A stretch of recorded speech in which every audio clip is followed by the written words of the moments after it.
it just hurts me like that. I'm like, damn, that could have been us and anybody, so in any club, but I don't know, I just wish the hate would stop. Our prayers go to those who've been wounded. This is a devastating attack on all Americans.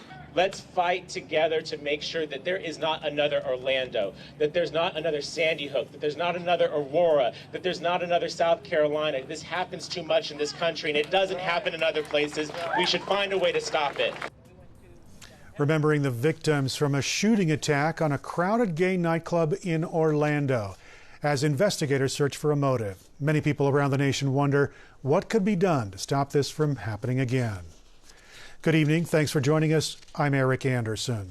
The gunman who killed 49 people and wounded more than 50 others in Florida appears to have been a homegrown extremist. That's the latest from the FBI. Omar Mateen opened fire at Pulse Orlando early Sunday. It turned into a 3-hour shooting rampage and hostage siege. During the attack, Mateen called 911 to profess allegiance to the Islamic State group. As Orlando mourns its dead, counterterrorism investigators are digging into the background of the 29-year-old for clues to why the American-born Muslim carried out the deadliest mass shooting in modern U.S. history. 5 of the wounded in the attack are reported to be in grave condition, meaning the death toll could rise. A call has gone out for more blood donations. San Diego's LGBT community holds another vigil tonight. KPBS reporter Steve Walsh is there now. Steve, what can we expect?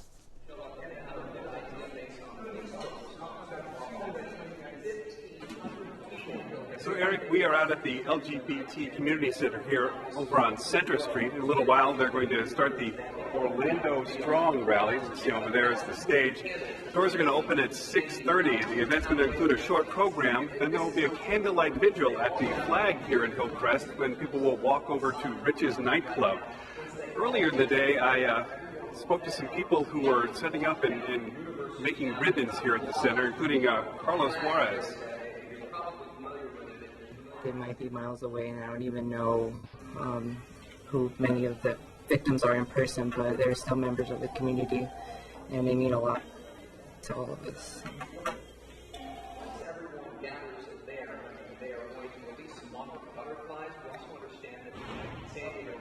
So several people said that this is a chance for people to come together. They do not want to demonize Muslims, and they're standing in solidarity with people across the country.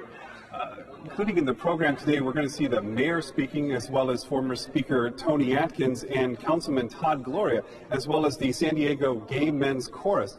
And the doors open here at 6:30. Everyone, they say, is welcome. Reporting from the LGBT Community Center here in Hillcrest, Steve Walsh, KPBS News. Now, last night, hundreds of people gathered at the Pride flag in Hillcrest for a candlelight vigil. San Diego City Councilman Todd Gloria said LGBT people know they live in a world that is not always safe for them, but Gloria says the city is doing everything it can to protect their community.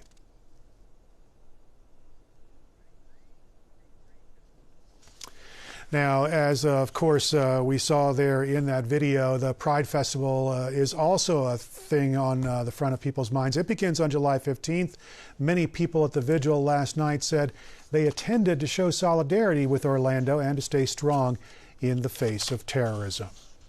The shooting in Orlando has raised questions about security at LGBT establishments here in San Diego. KPBS reporter Taryn Mento tells us that city officials met today with Hillcrest business owners and organizations to talk about safety. After Normal Heights resident Jacob Fortes heard the news about the shooting in Orlando, he says he lost his sense of safety in a community that has brought him comfort since he came out more than a decade ago. Now, like that, I was even saying, like, oh no, now in the clubs, are they going to be patting us down before we go in? You know, any club, not just in Hillcrest, but San Diego, just all clubs in general, pat us down before we go in. And I'm like, dang, the safety's gone like that. I thought I had safety in this neighborhood at least. To address concerns like Fortes's, city and police officials met today with Hillcrest business owners and organizations to talk security in the wake of what appears to be a targeted attack on the LGBT community in Florida.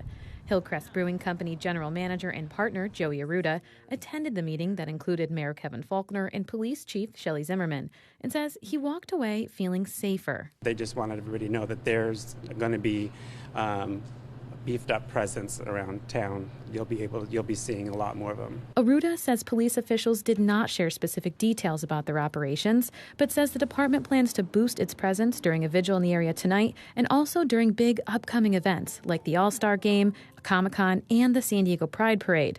All three of the large events take place next month. Taryn Mento, KPBS News. President Barack Obama says Saturday's shooting is being treated as a terrorist investigation. The Islamic State in Syria has claimed responsibility, but Obama says there is no clear evidence that the shooter was directed by the Islamic State. It does appear that at the last minute he announced allegiance to ISIL, but there is no evidence so far that he was in fact directed by ISIL, and there also at this stage is no direct evidence that he was part of a larger plot. The president says investigators are still looking into the motivations of the shooter, including the fact that the shooting took place at a gay venue. Obama spoke in the Oval Office after getting briefed on the investigation by FBI Director James Comey and other officials. Democratic presidential candidate Hillary Clinton says regardless of whether the shooter had direct contact with terrorist organizations, the man still carried out their goals. Part of their strategy is to radicalize individuals and encourage attacks against the United States, even if they are not coordinated with ISIS leadership. Clinton also says the targeting of a gay nightclub strikes at the heart of what it means to live in the United States. Apparently consumed by rage against LGBT Americans, and by extension, the openness and diversity that defines our American way of life. Presumptive GOP presidential nominee Donald Trump echoed that sentiment, calling the shooting a strike at the heart and soul of who we are as a nation. He also reiterated his calls for an immigration ban for Muslims. I called for a ban after San Bernardino and was met with great scorn and anger. But now, many years, and I have to say, many years, but many are saying that I was right to do so. And although the pause is temporary, we must find out what is going on. We have to do it. It will be lifted, this ban, when and as a nation we're in a position to properly and perfectly screen these people coming into our country. They're pouring in, and we don't know what we're doing. During his comments, Trump said the shooter was born in Afghanistan, but he was actually born in New York City. The San Diego Muslim community leaders are denouncing the mass shooting in Orlando, saying the violence has nothing to do with Islam.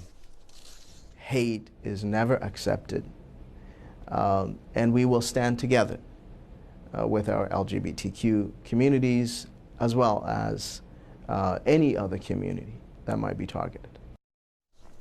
The Council on American Islamic Relations has urged local Muslims to donate blood in solidarity with Orlando and to keep the victims in their prayers during the holy month of Ramadan. Local mosques are bracing for any threats against Muslims that could come in the days ahead. The Orlando shooting has reignited the debate over stricter gun control laws. Michael Schwartz is executive director of the San Diego County Gun Owners PAC. His group expressed sympathy for the victims and has offered gun safety lessons to the LGBT community. He says stricter gun laws would not solve the problem of mass shootings. If people choose to protect themselves in that manner, if they go through a background check and they go through the proper training and they choose to carry a firearm for self-protection, I think that they should be able to, and we should remove hurdles to enable them to do that. Ron Marcus from the San Diego chapter of the Brady campaign disagrees. The gun control advocate says there are ways to regulate guns without violating the Second Amendment. We need to have better controls than we have, much like children's toys, which have a litany of regulations. Car safety, litany of regulations. We take those for granted today. They keep us much safer than we used to be, and we're not even close when it comes to regulation and safety for gun use. Marcus says he expects the issue of guns and gun rights to continue through the election season. Many survivors walked out of the Pulse nightclub with more than bullet wounds, fear and trauma from the horrors witnessed inside the club may be difficult to erase. Counselor David Peters says therapy and support from the American community may be critical in helping them heal. If you're a victim of such violence, and it's a violence that's due to prejudice, if the greater community ignores you, then you really get double the trauma. And so I think we're seeing some good things happen with community leaders standing up and speaking out against this and aligning themselves in favor of those who were so terribly wounded.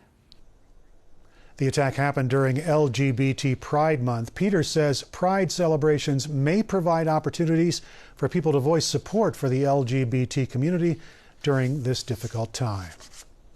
Our ongoing coverage of the Orlando shooting continues online at kpbs.org and on air with the PBS NewsHour.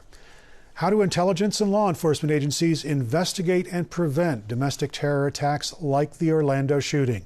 Judy Woodruff talks to a former National Counterterrorism Center director and a former FBI terrorism investigator, Ali Soufan. That starts at 7 p.m. here on KPBS. Remember that new popular street drug Spice? The new data reveals it may be the drug of choice among young adults who end up arrested in San Diego County. Data collected since 2011 indicates nearly half of all arrested juveniles had used the drug every year. Youth reported it was almost as easy to get as tobacco. The use of the drug among adults increased from 16% last year to about a quarter this year. The San Diego City Council last month tentatively voted to ban synthetic drugs like Spice. A second discussion is scheduled for tomorrow. San Diego leaders are talking about money and how to spend it. City Council members approved a $3.3 billion budget this afternoon. They added funds for renovating 2 buildings in Balboa Park and boosting support for arts and culture. And public hearings started today for the county's proposed $5.3 billion spending plan. Organizations want to use the funds to promote tourism, create jobs, and hold civic and cultural events. County supervisors are expected to discuss the budget June 28th. It may be adopted as early as July 1st. A plea deal marks the next milestone in a former state senator's fall from grace. Ron Calderon will plead guilty to a corruption charge. Prosecutors filed his plea agreement today. They say Calderon admits accepting tens of thousands of dollars in bribes in exchange for official acts as a lawmaker. His brother, former Assemblyman Thomas Calderon, entered a guilty plea last week to federal money laundering charges. That was for allowing his firm to be used to funnel bribe money to his brother. A powerful letter explaining how a Stanford student's life was devastated by sexual assault was shared today on the state Senate floor. A judge sentenced her assailant, Brock Turner, to 6 months in jail. The former Stanford student will also be required to register as a sex offender for life. Today, members of the California Legislative Women's Caucus read portions of a letter written by his victim. He is going to get to write the script. He can say whatever he wants and no one can contest it. I had no power. I had no voice. I was defenseless. My memory loss would be used against me. My testimony was weak, was incomplete, and I was made to believe that perhaps I am not enough to win this. His attorney constantly reminded the jury, the only one we can believe is Brock, because she doesn't remember. Turner's sentence touched off an emotional national debate about leniency and campus sexual assault. Critics also collected thousands of signatures demanding trial judge Aaron Persky to be removed from the bench.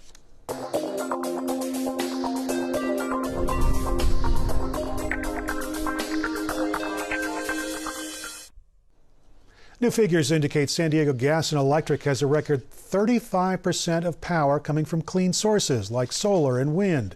Ingrid Lobet with our partner iNewsSource has the latest news in numbers, facts from the public data. 35% of electricity from San Diego's utility came from clean sources last year. That was a record for SDGE or for any investor-owned utility in California. 18% of the power mix last year came from solar, 15% came from wind, but the majority of its electricity came from burning natural gas. The gas is drilled in Texas and New Mexico and brought to Southern California via pipelines. It's burned in power plants like Encina, Palomar, and Otay Mesa. Solar is the fastest rising part of the power mix, and this graph doesn't even include the 600 megawatts of solar electric power people are making on their own roofs in SDGE territory, which includes southern Orange County. The new figures also put the company ahead of state requirements. 1/3 of power has to be from renewables by 2020. Ingrid Lobet with KPBS partner iNewsSource. San Diego Unified School District is planning to expand the number of college courses it offers to high school students next year. The school board will present the plan tomorrow when it releases its budget proposal. It expects to offer the courses to 3,500 students. I think we all know that college is an expensive proposition and increasing daily. So with this, students leave high school with some of their courses already met. The public can weigh in on the plan and the budget through June 28th. Some community gardens and farms will soon be nourished by food waste from the San Diego Food Bank. KPBS reporter Susan Murphy says the nonprofit has a new high-tech composting machine, and the city has just given them the green light to go green in a big way. The Jacobs and Cushman San Diego Food Bank receives 23 million pounds of food each year to give to those in need, but some of the donated products arrive damaged or expired and can't be distributed. The food and its packaging used to end up in the landfill. The garbage bill, $25,000 a year. Now, with a zero landfill food waste goal and a new high-tech composting machine, the garbage is being transformed into garden food. We really see this as a way for the food bank to complete the circle. Casey Castillo is the food bank's vice president and CFO. He says the massive machine called the turbo separator is like the human digestive system. Boxes of grains and crackers, packages of pasta, and cans of fruits and vegetables are poured in and chewed up. Food waste is collected in one bin. Cans and packaging are crushed and dumped into another to be recycled. We're going to be diverting about 600,000 pounds of product that we would have sent to the local landfill. Now we'll be able to send out to local community gardens and farms. The first batch of compost has been tested, approved, and it's ready for distribution. One recipient will be the Mount Hope Community Garden. Diane Moss started the garden 5 years ago to help people with food security and nutrition education. And we will use this compost to augment the soil and make that available to the people who are growing food here at the gardens. The composting system is the latest stage in the food bank's sustainability plan, which already includes a solar array and LED lighting. Susan Murphy, KPBS News. Expect the weather to remain mild across San Diego County. Steph Davis says we can expect some clouds, but no rain in the forecast in the near future. It's all coming up tonight in the KPBS Weather Report. Hope everyone's having a great Monday across our area. Weather not too bad out there. We saw more clouds than sunshine in San Diego today, but dry and fairly seasonable. And we do expect these seasonable conditions to continue over the next several days. Satellite and radar across the area remaining quiet, not picking up on a whole lot here. We do expect dry conditions as we head into the nighttime hours. Temperatures in Borrego Springs will fall to 64 tonight under mainly clear skies. Increasing clouds in Mount Laguna. Your overnight low is 42. Back to the 50s in Ramona and Alpine, remaining dry out there. Some clouds building into Oceanside with overnight lows in the upper 50s. 62 is your overnight low in San Diego itself. As I mentioned, fairly seasonable conditions across much of the southwestern United States for your Tuesday, and that's the case here in Southern California as well. We'll see periods of clouds and sun, dry, and temperature-wise about where we should be for this time of year. Here's a look at your 5-day outlook for the coast. Low clouds breaking for sun Tuesday and Wednesday with your daytime high around 70 degrees. Looking to the late week and the weekend, we'll see temperatures climb. 71 Thursday with a mix of clouds and sun, mid-70s by Friday, and then mostly sunny and 78 at the coast for your Saturday. 5-day outlook inland showing low clouds breaking for sun sun Tuesday and for the midweek Wednesday with your daytime highs in the low 70s. 71 is your high temperature on Thursday. Turning out sunny Friday and warmer with temperatures in the mid 70s for daytime highs. Areas of morning fog will break for sun on Saturday. Your high inland is 77 degrees. 5-day outlook across the mountains, mostly sunny and 72 Tuesday, remaining in the low 70s with sunshine Wednesday and Thursday. Beautiful wrapping up the work week in the mountains Friday, sunny and nice, sunny and very warm Saturday, as temperatures climb to the mid-80s for daytime highs. 5-day outlook across the desert, plenty of sunshine Tuesday and Wednesday with highs in the upper 90s, 96 with blue skies for your Thursday. And then we're looking at triple-digit heat Friday with plenty of sun, sunny and very warm in the desert on Saturday. Your high temperature 107. Steph Davis, KPBS News. Harriet Tubman's coming debut on the $20 bill is just half the good news in upstate New York, where the Underground Railroad conductor settled down. Associated Press reporter Michael Hill says a long-sought National Historic Park honoring Tubman could be officially established this summer. Divine intervention. Harriet Tubman's hometown is happy her portrait will debut on the $20 bill, but that's just half of it. The Harriet Tubman National Historical Park in upstate New York could become a reality as early as this summer. Her relatives say it's about time the Underground Railroad conductor is being recognized.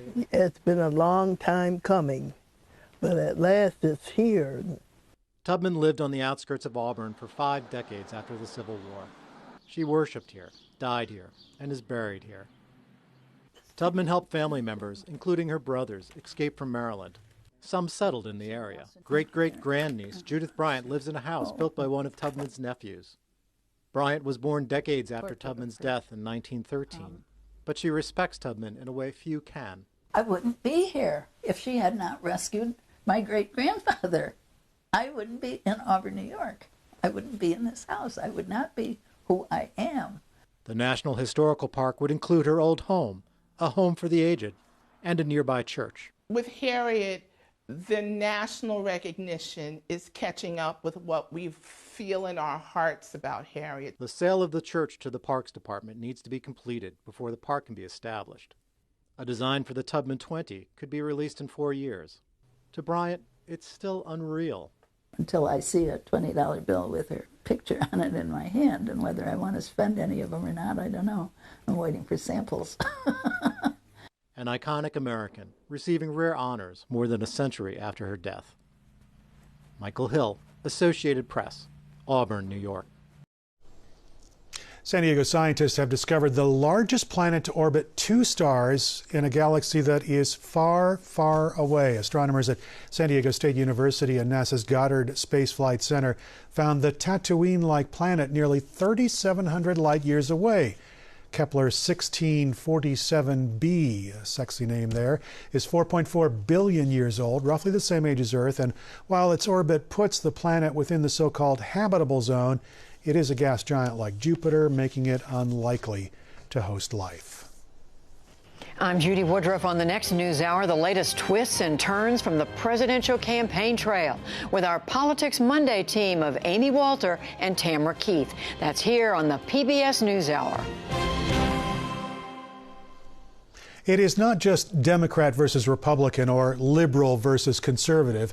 Bathrooms have become battlefields. Borders are battle lines. Sex and race, faith and ethnicity, the melting pot seems to be boiling over. The Associated Press asks the question, is America still one nation indivisible, or has it become a divided America? Here's a collection of responses from people around the nation. I don't think America's perfect. I don't think there's any nation that's perfect. The biggest problem in America is complacency. What makes America great is the people. It always has been. I expect our government to treat us better.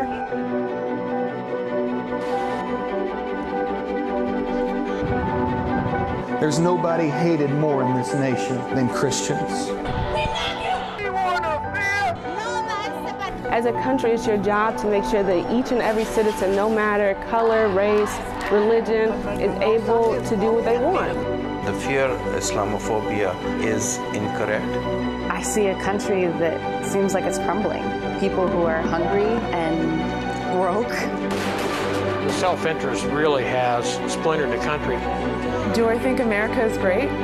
Absolutely. We definitely live in a divided nation, there's no doubt about it.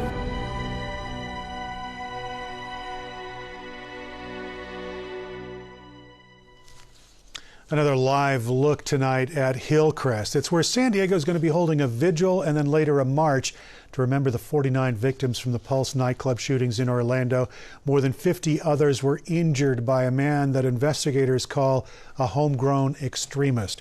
Tonight's march starts at the LGBT Community Center. It moves on to Riches. Councilman Todd Gloria says it is San Diego's equivalent to Pulse. Here's a look at what we're working on for tomorrow in the KPBS newsroom. On Morning Edition, San Diego is trying out a new method to control the sale of spice, targeting the effects of the synthetic drug instead of its makeup. But is that going too far? And on Midday Edition, San Diego Pride is right around the corner. Will plans be altered following this weekend's shooting in Orlando? That's coming up at noon on KPBS Radio. You can find tonight's stories on our website, kpbs.org/Evening Edition. Thanks very much for joining us. Evening Edition will be back here again tomorrow night. Have yourself a great evening.